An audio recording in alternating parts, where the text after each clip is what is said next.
मित्रांनो, south America तुमचं स्वागत आहे. पोटो चालू आहे 6 ऑन 6 ऑफ. या कंडिशनमध्ये ब्रश आणि बरंच काही झोपेतच करावं लागतं. फटाफट बॉयलर सूट घातला आणि वॉचवर जायला निघालो. विस्कटलेले केस घेऊन धावत पळत शिसॉजमध्ये गेलो तर झोपायला आतुरत असलेल्या थर्ड ऑफिसरनी मला 2 मिनिटात वॉच हँडओव्हर केली. आज मी प्लॅन केला बंडाना घालायचा, पण असं घालू की तसं घालू. फायनली बंडाना चढवला आणि असा उडवला जसं हिरोईन केस उडवते पिक्चरमध्ये. आपला अकाउंटिंगचा ऑफिस उघडला आणि दिवसाभराचं डिझेल कॅल्क्युलेशन करत बसलो. फायनली रिपोर्ट्स कंप्लीट झाले. पाणी भरायला आरोकडे गेलो तर मला हेमा मालिनीची आठवण आली. आज फायनली मला न्यूटेलाचा डब्बा भेटला, एक ब्रेड तर खाणारच असं बोलून माझ्याबरोबर स्कॅम झाला. पुन्हा डब्बा साफ करून ठेवला होता. त्यानंतर गेलो डेकवरती कार्गो राऊंड घ्यायला. इथे झोप भेटत नाही आहे आणि महाराज सनबाथ घेत बसल्यात. वाह बेटा वाह.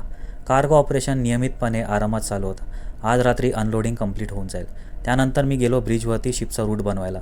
आमचा शिप निघणार आहे चिलीच्या सेकंड पोर्टसाठी. रूट सेव्ह केला आणि फायनलाइज मॉनिटरिंग मोडवरती टाकून ठेवला. आमच्या शिपवर आला आहे नवीन स्पीकर, त्याबद्दल उद्या बोलूया. बाय.